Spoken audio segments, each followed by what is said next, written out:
I'm here because I am a roaring lion crying out righteousness.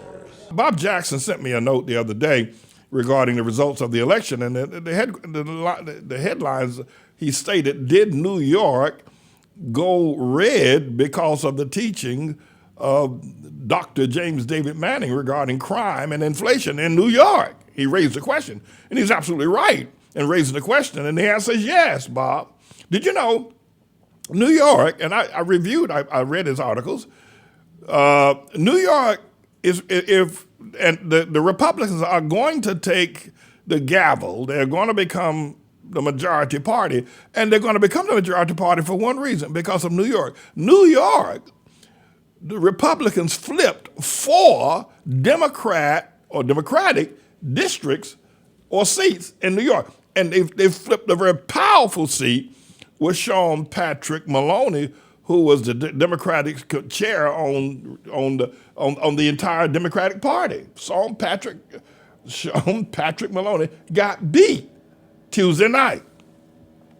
They lost 4 seats in New York area, not in the city here, but in the Hudson Valley and out in Long Island, which tends to lean a little bit, Republican and conservative. As you know, New York is like 90%, New York City, 90% liberal and Democrat. But if you move out to the suburbs and north up into the Hudson Valley area, you get a little bit more of a conservative flavor, but still a very Democratic state, New York. People were amazed that 4 seats. So if New York, and I'm estimating by my count and looking at the board, and some other statistics, say it where Manning, that probably what will end up in terms of the number of seats that the Republicans will have in the House will be 222. The 4 right above 218 that they need. So and the New York Times also posted as well that the Democrats lost the gavel. Nancy Pelosi got fired because New York went from blue to red. And Bob Jackson says it's because of my teaching. And people do listen to me here in New York. In fact, I just got a note from someone who says they walk by every day and they listen to what, because we have a speaker outside our church, and people are able to listen to what I say on a daily basis. And literally hundreds of people walk by. But I was continually preaching about the Joseph Project, the runaway crime. New York is not safe, my brother. I can tell you, on the subways, on the streets, and not that somehow or another, if you go to a ghetto, you expect a little, tense. It's everywhere. And then there's this whole thing in New York City where Hamites are beating up on Asians. I don't know what that's about. I don't know what that's, Hamite men are kicking old Asian, Chinese men, Korean women, Korean men, kicking them in, knocking them down. I don't know where that's coming from. That happens in Midtown, happens in Chinatown, it happens in the Fashion District. And so New York isn't safe. And I appeal to Pharaoh Eric Adams about the Joseph Project, attesting to, or at least stating that, I was once in prison. And I served in 2 states, in Florida and in New York, a total of 3.5 years. And I have been out of prison now, my nose clean, not so much as getting a parking ticket. Well, I've got some speeding tickets. In 40 years, I've turned my life around. I've established a great global church. I've established 3 schools. We have traveled the globe with students on our traveling classroom. We've fed over 1 million meals. We've housed thousands of people. We've baptized thousands of people here in this building. It's 24/7, we operate here. And it's a very powerful witness. 40 years out of prison, and I've done the right thing. I have something to say. I have something to say. For Pharaoh Eric Adams, with the crime in New York the way it is, to not at the very least put aside his pride and say, maybe we need to talk to Pastor Manning and can save some of the lives. 2 police officers answering a call 15 blocks from where I now sit as the crow flies in an apartment in a domestic dispute. 2 police officers were shot dead answering a call 15 blocks from where I sit going back a few months ago. And as much as I'm not defund the police, I love the police. I was once a part of a police clergy organization when I was a bit younger in ministry. No, I respect the police greatly, greatly, but potentially more of them could die. And I said to Eric Adams, I got something to say. I'm 40 years clean. I'm 40 years building a church, building a community, building people. I'm 40. You need to come talk to me, Eric Adams and Kathy Hochul, governor of New York, who almost lost to Lee Zeldin. Also, New York almost went Republican as far as the governor's office. I told them, y'all need to come talk to me. They won't do it. They won't do it because they figure, well, he's not for the LGBTQ. The hell with the LGBTQ. People are dying. People are dying in the street. Shots being fired in broad daylight all over New York City. I got something to say. You need to come talk to me. There's nobody else. There's nobody else in New York that has the pedigree, has the if you will, the type of bio I have regarding crime and stopping it. Nobody should have come talk to me. They didn't. So more people are going to die.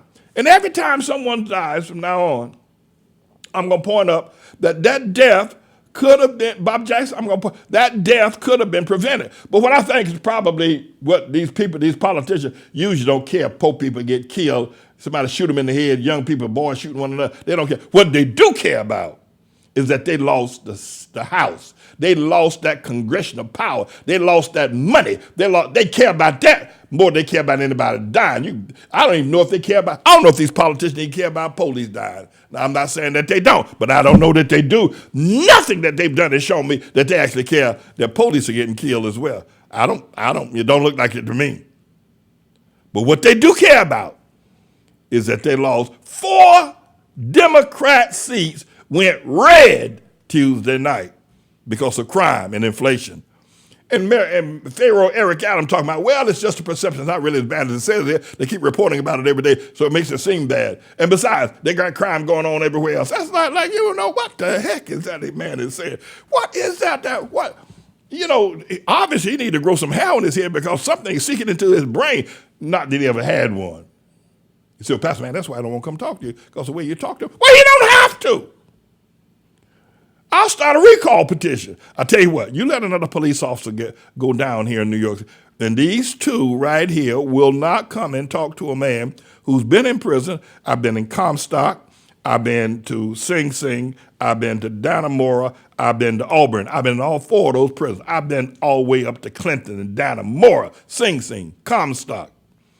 I've been there. Did my time at Auburn. With my experience, and they refuse. You know, I cut my teeth at Rayford Union Correctional Facility in Rayford, Florida. With my experience as a criminal and now as a community leader and advisor, sending 500 children from our school into colleges here in the New York City area, and you don't want to talk to me? You don't, because I ain't for LGBTQ and people are dying. And I'm not for the so-called first black president, Barack Hussein Obama. And you're going to let crime, you're going to let your pride. And the other thing is, Eric Adams, and you say, Pastor, man, you would lighten up, he might come talk to you. You know, I'd probably make a better mayor than you. Now, I ain't going to never run for politics. I don't want to be a politician. You got to be out your mind. I got the best job on the planet. I'm the Lord's servant. But I'd make a better mayor than you any day of the week, Eric Adams. Mr. Engineer, could you bring up those 2 police officers that lost their lives? And I'm not wishing any bad thing upon police officers. I'm not. God knows we need them. And every time I see one, I say, thank you for your service. God bless you. I'm going to pray for you. These 2 young men lost their lives a few months ago. And I suspect that others are going to lose their lives. And Pharaoh Eric Adams. And by the way, you know, there's a sickness. I don't have this as a fact, but I think that Eric Adams and and Governor Hochul care more about losing those 4 seats to the Republicans than they care about losing those 2 police officers. Now, I don't know that to be a fact. I'm not spreading disinformation. I do not know that to be a fact. But I know these politicians, all they care about is politics. They care about politics. These people will take a penny out their dead grandmama's eye to get a vote. And everybody knows it. Everybody knows it. That's why I never would be one. But I got something to say. I'm 40 years in Harlem. I'm 40 years in Harlem through the crack epidemic. I'm 40 years through the drug epidemic. I'm 40 years through the AIDS epidemic. I'm 40 years to the decline of this nation, this community. I'm 40 years through gentrification and still standing. And you have not asked me for counsel regarding the crime in New York City? Lost 4 seats. You're going to lose a whole lot more. And until you come to talk to me. And by the way, you don't have to come up to our church. I'm not going downtown. But I am who I am. And if I have the power in my mouth where people will listen to what I'm saying, because people in Harlem know me. People in New York City, Bed-Stuy, Fort Greene, they know me in Williamsburg. The Jewish people know me. People know me. They know me. And I got the word in my mouth to put a clamp on this crime here in New York City. I can't, and across America, quite frankly, I have that word in my mouth. I'm here. You can call me, and I'll take your call. We'll sit down. But the next person that dies, Eric Adams and Governor Hochul, and you have not called, we're going to put it on blast. That you're putting the lives of New Yorkers at risk, and God has sent a 40-year veteran of an ex-con who's been clean and has established property, established schools, established in this community, children, breakfast program, and you still will not call. I'm waiting. I'm James David Manning, Pharaoh. I'm James David Manning. I'm the Lord's servant.